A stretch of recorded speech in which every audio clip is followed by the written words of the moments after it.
हम market unit discuss कर रहे थे, जिसमें हम कंपटीशन के बेसिस पे टाइप्स ऑफ मार्केट डिस्कस कर रहे थे, जिसके अंदर हमने कंपटीशन के बेसिस पे जो फर्स्ट मार्केट सिचुएशन थी परफेक्ट कंपटीशन, उसको लास्ट वीडियो में कंप्लीट कर लिया था। आज के वीडियो में हम नेक्स्ट सिचुएशन लेंगे, मोनोपोलिस्टिक कंपटीशन मार्केट।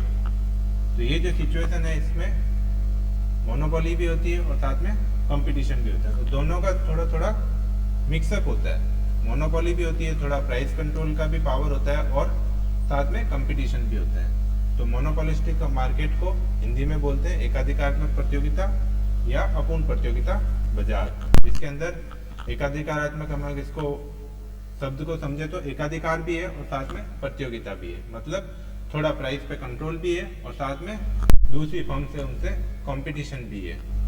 तो जनरली जब हमने लास्ट वीडियो में हमने जब डिस्कस किया था परफेक्ट कंपटीशन, जब हमने उसमें रीड किया था तो हमको क्या लिखा हुआ मिला था कि ये रियल वर्ल्ड नहीं है। जो परफेक्ट कंपटीशन मार्केट है वो रियल वर्ल्ड नहीं है, जनरली ऐसा देखने को नहीं मिलता। और जो हम नेक्स्ट जो मार्केट सिचुएशन डिस्कस करेंगे वो होगी मोनोपोली। तो वो भी जनरली देखने को नहीं मिलता कि एक ही सेलर हो, ऐसा भी देखने को नहीं मिलता है। तो रियल वर्ल्ड में या हम मार्केट की तरफ देखें तो ज़्यादातर जो हमको सिचुएशन देखने को मिलती है मार्केट, वो होती है मोनोपोलिस्टिक कंपटीशन मार्केट की सिचुएशन हमको देखने को मिलती है। अब जैसे हम कोई भी एग्जांपल देखें, कार इंडस्ट्रीज की तरफ देखें या हम जो बाथ सोप लेते हैं उसकी तरफ देखें, डिटर्जेंट पाउडर की तरफ देखें, तो हमको क्या देखने को मिलेगा, काफ़ी सारे सेलर देखने को मिलेंगे, लेकिन उनका थोड़ा थोड़ा प्राइस पे कंट्रोल भी होगा, थोड़ा थोड़ा उनके पास मोनोपोली भी रहेगी और उनके बीच में कंपटीशन भी रहेगा। कार इंडस्ट्रीज की तरफ देखें तो कार के खूब सारे इंडिया में ब्रांड है। टू व्हीलर व्हीकल की तरफ देखें तो भी खूब सारे ब्रांड है और उनमें कंपटीशन भी है, साथ में उनके पास थोड़ा बहुत प्राइस कंट्रोल भी है। जैसे मारुति सुजुकी है, उसको अपने प्राइस कार की फिक्स करने का पावर है।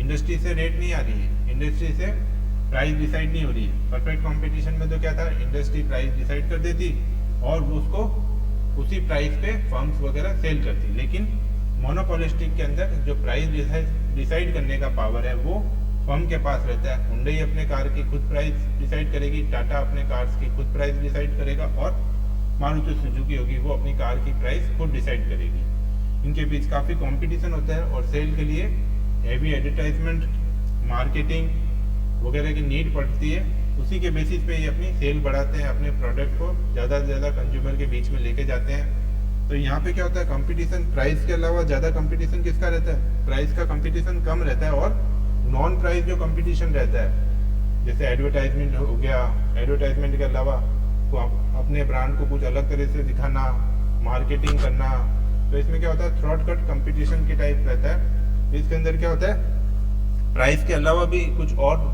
फैक्टर रहते हैं, उसके बेसिस पे भी कंपटीशन होता है। अब हम इसको रीड कर लेते हैं, फिर और आगे डिस्कस करेंगे monopolistic competition. In order to understand monopolistic competition, let's look at the market for soaps and detergent in India.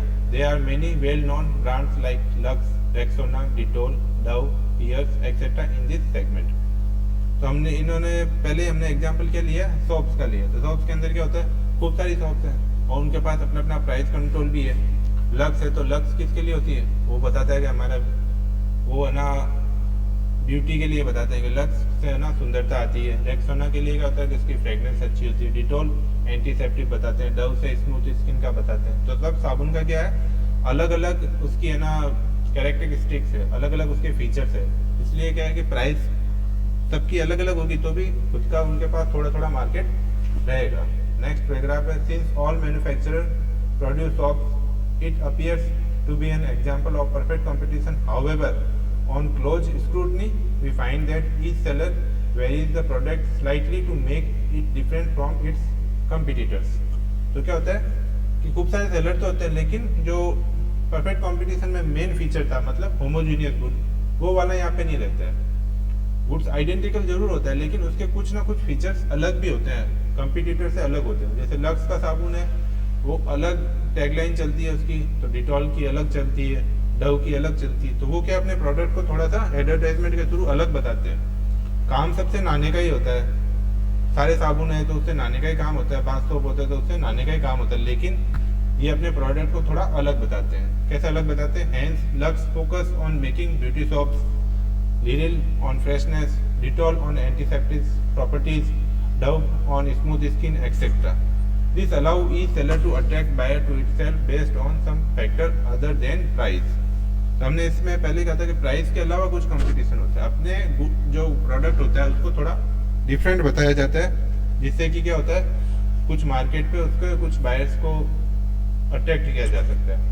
तो वो क्या, सबके मार्केट्स अलग अलग होते हैं, सबके कंज्यूमर्स अलग अलग होते हैं। किसी को फ्रेशनेस के लिए सॉफ्ट चाहिए, किसी को एंटीसेप्टिक चाहिए, किसी को स्मूथ स्किन के लिए चाहिए। तो ये क्या होता है कि अपने प्रोडक्ट को अलग बताते हैं। तो कंपटीशन है ना, प्राइस के अलावा भी दूसरा कंपटीशन चलता है।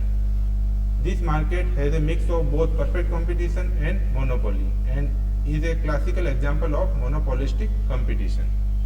तो क्या होता है कि है ना, ये जो हमने एग्जाम्पल लिया इसके अंदर क्या होता है, थोड़ा तो खूब सारे सेलर भी है, कुछ जो हम अगर इसके फीचर्स देखें या कैरेक्टरिस्टिक देखें मोनोपोलिस्टिक की, तो परफेक्ट कंपटीशन के भी होते हैं, खूब सारे बायर होते हैं, खूब सारे सेलर होते हैं। लेकिन मोनोपोली का भी होता है, प्राइस कंट्रोल भी होता है फर्म्स के पास। तो इसमें क्या होता है, दोनों के मिक्सअप होता है, दोनों का, परफेक्ट कंपटीशन और मोनोपोली का। और रियल वर्ल्ड में ये मार्केट सिचुएशन सबसे ज़्यादा देखने को मिलती है, खूब देखने को मिलती है, जिसको हम मोनोपोलिस्टिक कंपटीशन कहते हैं, या एकाधिकारात्मक प्रतियोगिता, या हिंदी में इसको अपूर्ण प्रतियोगिता, इम्परफेक्ट कंपटीशन भी बोलते हैं। नेक्स्ट है फीचर्स ऑफ मोनोपोलिस्टिक कंपटीशन। तो फर्स्ट इसका फीचर है large number of seller in a market with monopolistic competition. There are a large number of seller who have a small share of the market. तो perfect competition की तरह इसमें भी क्या होता है, खूब सारे सेलर होते हैं और जिसके पास जो होता है मार्केट शेयर बहुत थोड़ा सा होता है, छोटा सा होता है। अब हमने सॉप्स का एग्जांपल लिया तो काफ़ी सारे लोग हैं इंडिया में, अगर पूरा भी ढूंढे तो क्या होगा, लक्स साबुन को यूज़ करने वाले कितने होंगे, 10% भी नहीं होंगे। अगर हम सॉप्स का दूसरा ब्रांड लें, काफ़ी सारे लोकल ब्रांड्स भी चलते हैं। ये तो हमने जो एग्जाम्पल लिए ये वेल नोन ब्रांड थे, इसके अलावा काफ़ी सारे लोकल ब्रांड्स भी चलते हैं, कुछ एडवर्टाइजमेंट नहीं करते हैं, कुछ करते हैं। तो खूब सारे ब्रांड आते हैं, कुछ लोकल ब्रांड आते हैं। तो क्या होता है, इतना ज़्यादा होता है कि एक जने के पास क्या होता है, 5% भी मार्केट शेयर नहीं होता है। तो लार्ज नंबर ऑफ शेयर होते हैं परफेक्ट कंपटीशन की तरह। और इसमें लेकिन इसमें प्राइस क्या होती है, वो इंडस्ट्री से नहीं आता है, प्राइस जो डिसाइड करने का पावर होता है वो सेलर के पास ही होता है। सेकेंड फीचर है product differentiation. In monopolistic competition, all brands try to create product differentiation to add an element of monopoly over competing products। तो इसमें क्या होता है कि है ना, मोनोपोली करने के लिए क्या होता है, वो अपने प्रोडक्ट को डिफरेंट बताता है। अगर वो क्या करता है कि कुछ अलग प्राइस चार्ज कर रहा है या ज़्यादा प्राइस चार्ज करता है, तो वो क्या है, उसकी कुछ है ना बताता है कि मेरे प्रोडक्ट कुछ अलग है, मेरे प्रोडक्ट की कुछ अलग विशेषताएं हैं, कैरेक्टरिस्टिक्स है, जैसे जिस वजह से क्या हम इस प्रोडक्ट को अलग प्राइस पे बेच रहे हैं और आपको ये प्रोडक्ट क्यों लेना चाहिए, क्योंकि इसके अंदर उससे ये अच्छा है, उस प्रोडक्ट से, हमारे कंपटीटर के प्रोडक्ट से हमारे प्रोडक्ट में कुछ अच्छा है, ये बता के डिफरेंट प्रोडक्ट बताता है वो अपने प्रोडक्ट को, और इस तरीके से वो सेल करता है। नेक्स्ट है, रीड करते हैं, this ensure that the product offered by the brand does not have a perfect substitute, therefore the manufacturer can raise the price of the product without having to worry about losing all its customers to other brands. However, in such a market, while all brands are not perfect substitutes, they are close substitutes for each other. Hence, the seller might lose at least some customer to his competitors. तो इसके अंदर क्या होता है कि है ना, price जब बढ़ाता है तो डव अगर प्राइस बढ़ा रहा है तो डव तो किस लिए सेल कर रहा है, अपने सोप्स को स्मूथ स्किन के लिए। अब उससे क्या है कि वो तो जिन लोगों को स्मूथ स्किन चाहिए वो उसका ब्रांड ले रहे हैं, डव का सोप यूज कर रहे हैं। तो इस केस में क्या होगा, वो अपनी प्राइस बढ़ाएगा तो वो सोचेगा कि हमारे कस्टमर लक्स की तरफ या दूसरे सोप्स की तरफ शिफ्ट नहीं होंगे, क्योंकि हमारा जो प्रोडक्ट है उसकी अलग फीचर है। इस वजह से क्या होता है, वो प्राइस की चिंता नहीं करता है। थोड़ा बहुत प्राइस का क्या होता है, मोनोपोली होता है। लेकिन अगर कुछ ज़्यादा ही प्राइस बढ़ाएगा तो डव के भी कुछ क्लोज सब्स्टिट्यूट है, वो भी स्मूथ स्किन का दावा करते हैं या क्लेम करते हैं, या फिर लोग क्या करेंगे, बहुत ज़्यादा ही प्राइस होगी तो दूसरी तरफ शिफ्ट हो जाएंगे। थोड़ा प्राइस का रहता है लेकिन ज़्यादा कर क्या होता है, इसमें मोनोपोली का रहता है। थर्ड है फ्रीडम ऑफ एंट्री और exit. Like in perfect competition, firm can enter and exit the market freely. तो इसके अंदर भी क्या होता है, लॉन्ग टर्म में आराम से मार्केट में जा सकते हैं, निकल सकते हैं। अगर हम देखते हैं कि ज़्यादा कंपटीशन हो रहा है, प्रॉफिट नहीं हो रहा है, तो कुछ फर्म है जो छोड़ के चली जाएगी लॉन्ग टर्म में। और अगर कुछ ज़्यादा प्रॉफिट हो रहा है, सुपर नॉर्मल प्रॉफिट हो रहा है, तो कुछ फर्म उसको इंडस्ट्री को ज्वाइन कर लेगी। तो इसमें भी फ्रीली हम एंटर कर सकते हैं और एग्जिट कर सकते हैं। लेकिन परफेक्ट कंपटीशन में तो क्या कुछ कॉस्ट भी नहीं बता रखी होती है। लेकिन इसमें तो क्या होता है, किसी इंडस्ट्रीज के अंदर हम जा रहे हैं और हमें अपना प्रोडक्ट एस्टेब्लिश करना है, तो उसके लिए क्या होगा, हैवी कैपिटल एक्सपेंडिचर करने होंगे। नेक्स्ट हमारा पॉइंट है non price competition. In monopolistic competition seller compete on factors other than price. These factors include aggressive advertisement, product development, better distribution, after-sale services, etc. Seller don't cut the price of their product but incur high cost for the promotion of their goods. If the firms indulge in price war, which is the possibility under perfect competition, some firms might get throughout of the market.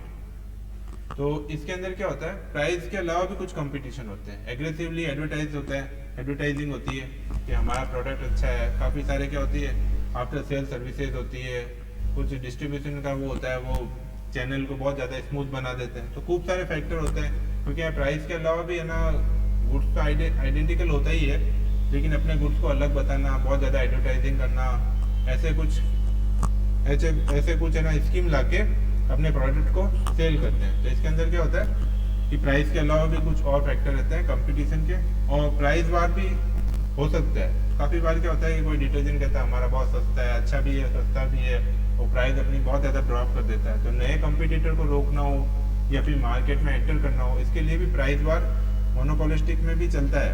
काफ़ी बार क्या होता है, किसी firm को enter करना होता है तो वो शुरू में अपने प्रोडक्ट को लॉस में भी सेल करने को तैयार हो जाती है, क्योंकि उसे मार्केट में एस्टेब्लिश होना है, उसको मार्केट में पैर जमाना है। तो वो क्या करता है अपना कम प्राइस पे भी। तो इस केस में क्या होता है, काफ़ी सारे अगर कोई बड़ा पहले से इंडस्ट्रीज में से आया है, जैसे ना हमारे बड़े बड़े इंडस्ट्रीज है, अंबानी हुआ, अडानी हुआ, अगर उनको एंटर करना है तो वो क्या करेंगे, काफ़ी टाइम तक, जैसे जियो आई तो जियो ने काफ़ी टाइम तक क्या किया, बहुत लो प्राइस पे अपनी सर्विसेज दी। तो इसमें भी प्राइस वार हो सकता है, और उसमें क्या होता है, जो छोटे जो कंपटीटर होते हैं वो उससे बाहर हो जाते हैं, और जो बड़े बड़े कंपटीटर रहते हैं वो मार्केट शेयर को कैप्चर कर लेते हैं। तो प्राइस वार भी इसमें हो सकता है, लेकिन इस प्राइस वार के साथ साथ इसमें नॉन प्राइस कंपटीशन भी होते हैं। फिफ्थ है highly elastic demand curve of the firm. तो इसमें क्या होता है, प्राइस पे कंट्रोल होता है, लेकिन अगर हम अपनी इसमें एकदम स्ट्रेट नहीं होता है। डिमांड कर्व जो होता है, जैसे परफेक्ट कंपटीशन में होता है, वो तो क्या होता है, ओ एक्स एक्सिस के पैरेलल होता है। डिमांड कर्व एकदम फ्लैट होता है, लेकिन इसमें ऐसा नहीं होता है। इसमें क्या होता है, इसमें डाउनवर्ड स्लोप होता है। अगर हम प्रोडक्ट को हमारे ज़्यादा बेचना चाहते हैं तो क्या करेंगे, हम थोड़ी सी प्राइस कम कर लेंगे, तो क्या होगा, दूसरे जो हमारे कॉम्पिटिटर है उसके बायर हमारे पास अट्रैक्ट हो जाएंगे। तो इसमें ऐसा तो नहीं है कि फुल्ली इलास्टिक तो नहीं है, लेकिन हाईली इलास्टिक है। अगर हम प्राइस कम करेंगे तो हम हमारे प्रोडक्ट को ज़्यादा सेल कर पाएंगे। कई बार क्या होता है कि लोग ज़्यादा ही खरीद लेते हैं, अगर प्राइस देते हैं, डिस्काउंट कम करते हैं, डिस्काउंट बढ़ाते हैं और हमारी प्राइस को कम कर देते हैं, तो लोग क्या होता है, उसको स्टॉक की तरह खरीद लेते हैं, स्टॉक में जमा कर लेते हैं, हमारी सेल बढ़ जाती है। हो सकता है हमारे कंपटीटर्स के बायर भी हमारे पास आते हैं। तो क्या होता है, इलास्टिक तो होती है इसका डिमांड कर्व, थोड़ा सा प्राइस कम करके हम अपने सेल को बढ़ा सकते हैं। 6 है डिफरेंस इन कंज्यूमर प्रेफरेंस। अब क्या होता है, कंज्यूमर की अलग अलग प्रेफरेंसेज होती है। हमने सोप्स का एग्जाम्पल लिया, किसी को है ना एंटीसेप्टिक चाहिए तो वो डिटोल यूज़ करता है, किसी को सॉफ्ट स्किन चाहिए तो वो डव यूज़ करता है, और सब अलग अलग साबुन के अलग अलग फीचर्स होते हैं। वैसे ही कारों के भी होते हैं, जैसे मारुति की कार है तो उसकी सर्विस आफ्टर सेल सर्विस अच्छी है और उसके सर्विस सेंटर काफ़ी है। हुंडई की बात करें तो कुछ उसमें कारें जो होती है हुंडई की वो लग्जरी होती है। तो इसमें क्या होता है, हर कंज्यूमर की अलग अलग प्रेफरेंस होती है। टाटा की कार है तो टाटा की कार का बॉडी ज़्यादा स्ट्रांग होती है, अच्छी होती है। सब कार के अलग अलग फीचर्स हैं और हर कंज्यूमर की अलग अलग प्रेफरेंस है। इसी तरीके से क्या होता है, वैसे इसी कारणों से क्या होता है, लोग अलग अलग टाइप्स की कार लेते हैं। सब लोग एक ही ब्रांड की नहीं लेते हैं, कोई टाटा की लेता है, कोई हुंडई की लेता है, कोई मारुति की लेता है। सबकी अलग अलग प्रेफरेंस होती है, उसके हिसाब से वो कार बाई करते हैं। 7th फीचर्स है specific facilities to customer by seller. अब सेलर क्या होता है, काफ़ी सारी फैसिलिटीज भी उनको देता है कि है ना, आफ्टर सेल सर्विसेज दे देता है, बायर्स को अट्रैक्ट करने के लिए क्या होता है हायर परचेज पे दे देता है, होम डिलीवरी दे देता है, क्रेडिट सर्विसेज दे देता है, साथ में फ्री गिफ्ट दे देता है। तो क्या होता है काफ़ी सारी फैसिलिटीज़ भी सेलर देते हैं कस्टमर को अट्रैक्ट करने के लिए, क्योंकि इसमें नॉन प्राइस कंपटीशन होता है। तो काफ़ी सारे टैक्टिक्स जो होते हैं वो सेलर यूज़ करते हैं अपने गुड्स को सेल करने के लिए।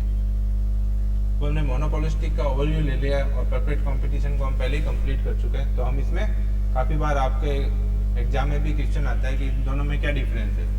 तो हम दोनों को हमने ओवरव्यू ले लिया है, परफेक्ट कंपटीशन को तो कंप्लीट ही कर लिया। तो हम इसके बाद अंदर क्या क्या डिफरेंस होते हैं परफेक्ट कंपटीशन और मोनोपोलिस्टिक कंपटीशन के बीच में, उसको हम डिस्कस करते हैं। तो पहला है बेसिस फॉर, जो हमारा पहला कॉलम है बेसिस फॉर कंपैरिजन, सेकंड है परफेक्ट कंपटीशन और थर्ड कॉलम है मोनोपोलिस्टिक कंपटीशन। फर्स्ट पॉइंट है हमारा कंपैरिजन का, वो है मीनिंग। मीनिंग क्या है? Perfect competition a market structure where there are many seller selling similar goods to the buyer in perfect competition. तो ये हमने डिस्कस कर ही लिया था। इसमें क्या होता है होमोजीनियस गुड होता है, एक ही गुड्स होता है और खूब सारे सेलर होते हैं और खूब सारे बायर होते हैं। तो ये परफेक्ट कंपटीशन में ऐसा मार्केट स्ट्रक्चर होता है।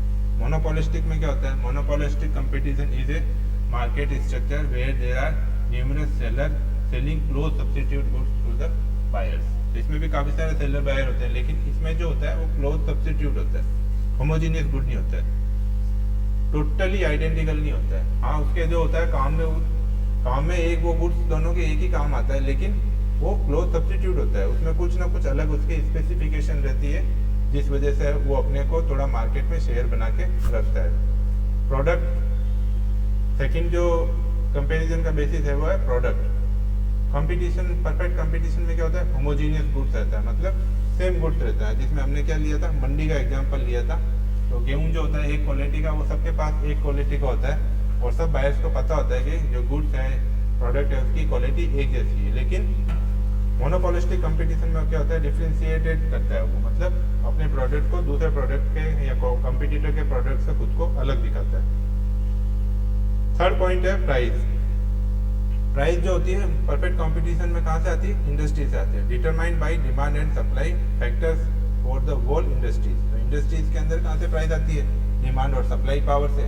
तो डिमांड सप्लाई से जो पावर आती है इंडस्ट्रीज के अंदर, उसी को फर्म को उसी प्राइस पे फर्म को अपने गुड्स को सोल्ड करना होता है। तो वो तो क्या होता है? इंडस्ट्री होती है प्राइस मेकर। डिमांड सप्लाई से इंडस्ट्री में प्राइस बनती है और उसको जो फर्म होती है परफेक्ट कंपटीशन में वो प्राइस टेकर होती है। तो उनको तो क्या होता है, जो इंडस्ट्री से प्राइस आ रही है उसी पे चलना होता है। लेकिन मोनोपोलिस्टिक कंपटीशन में क्या होता है? Every firm offer product to customer at its own price. Price कौन डिसाइड करता है? खुद सेलर डिसाइड करता है। जो फर्म होती है वो खुद डिसाइड करती है। मारुति की कारों के अलग दाम है, उसी फीचर्स की हुंडई की कार है उनके अलग दाम है, और टाटा की कार के अलग दाम है। तो सबके कार्स के अलग दाम है, क्योंकि दो कार आती तो ड्राइविंग करने के, आने जाने के काम आती है, लेकिन सबके फीचर्स अलग अलग है। तो क्या होगा? उनकी प्राइस भी अलग अलग होती है। एंट्री एंड एग्जिट, तो परफेक्ट कंपटीशन में तो कोई बैरियर ही नहीं है, नो बैरियर, मतलब फ्री ऑफ कॉस्ट है। लॉन्ग टर्म में जिसको आना है वो आओ, जिसको जाना है वो जाओ। आने की भी कोई कॉस्ट नहीं है, क्योंकि आती फिर वो उस प्राइस पे अगर सेल कर रही है तो कुछ एंट्री की कोई कॉस्ट नहीं है। लेकिन मोनोपोलिस्टिक कंपटीशन में क्या है? Few barriers. तो इसमें क्या होता है? आना तो रोक तो नहीं होती है, लेकिन अगर कोई जैसे हम भी अगर एंटर करना चाहे कार इंडस्ट्रीज के अंदर या सोप इंडस्ट्रीज के अंदर, तो हमको क्या होगा? पहले हेवी एडवर्टाइजमेंट करना पड़ेगा, खूब सारा हमारा प्रोडक्ट का प्रमोशन करना पड़ेगा। तो ये जो काफ़ी सारा कैपिटल एक्सपेंडिचर होगा स्टार्ट में, वो क्या होगा? वो एक बैरियर होगा इंडस्ट्रीज के अंदर एंटर करने के लिए। तो मोनोपोलिस्टिक में क्या होगा? थोड़ा सा बैरियर होता है। ऐसा नहीं कि बिल्कुल क्लोज है, कोई गवर्नमेंट ने मना कर सकता है या किसी ने ना पेटेंट करा रखा है, वैसा कुछ नहीं है।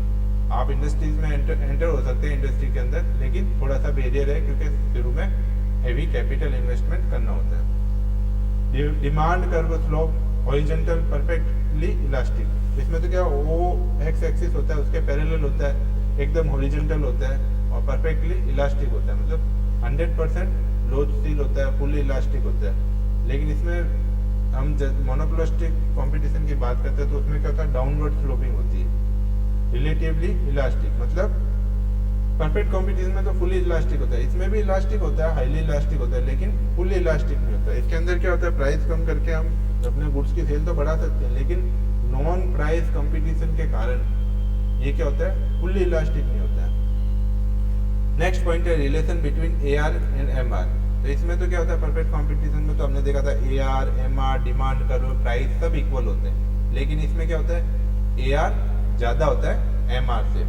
हम इसका डायग्राम डिस्कस करेंगे, तब इसको देखेंगे कि AR जो होता है एवरेज रेवेन्यू वो ज़्यादा होता है मार्जिनल रेवेन्यू से मोनोपोलिस्टिक कंपटीशन के अंदर। अब लास्ट पॉइंट है डिफरेंस का, जिसके बेसिस पे हम कंपैरिजन कर रहे हैं, सिचुएशन अनरियलिस्टिक। जो परफेक्ट कंपटीशन होता है वो जनरली देखने को नहीं मिलता है। हम अगर मंडी की भी बात करें तो वहाँ पे भी क्या होता है, कोई अलग प्राइस पे थोड़ी बहुत प्राइस में चेंज रहती है। काफ़ी बार बायर को नॉलेज नहीं होती है, अपने प्रोडक्ट को अच्छा बता के मंडीज में भी गेहूँ को अलग अलग दाम पे लोग बेच ही देते हैं। लेकिन मोनोपोलिस्टिक कंपटीशन की हम बात करें तो ये तो हमारे रियल वर्ल्ड है। जब मैंने आपको इतने सारे एग्जांपल दे दिए, हम मार्केट की तरफ देखें तो ज़्यादातर मार्केट सिचुएशन मोनोपोलिस्टिक कंपटीशन की ही है। तो इस वीडियो में हमने डिस्कस कर लिया मोनोपोलिस्टिक कंपटीशन का ओवरव्यू ले लिया हमने, इसके फीचर को डिस्कस कर लिया, और परफेक्ट कंपटीशन और मोनोपोलिस्टिक कंपटीशन के अंदर क्या डिफरेंस है, क्या की डिफरेंस है, उसको भी हमने डिस्कस कर लिया है। तो इस वीडियो में इतना ही। नेक्स्ट वीडियो में हम इसके डायग्राम वगैरह देखेंगे मोनोपोलिस्टिक कंपटीशन में, और इसका इक्विलिब्रियम कैसे बनता है, कैसे होता है, इसमें एवरेज रेवेन्यू कैसे रहता है, मार्जिन रेवेन्यू कैसा रहता है, उसको हम डिस्कस करेंगे नेक्स्ट वीडियो में। इस वीडियो में इतना ही। Thank you.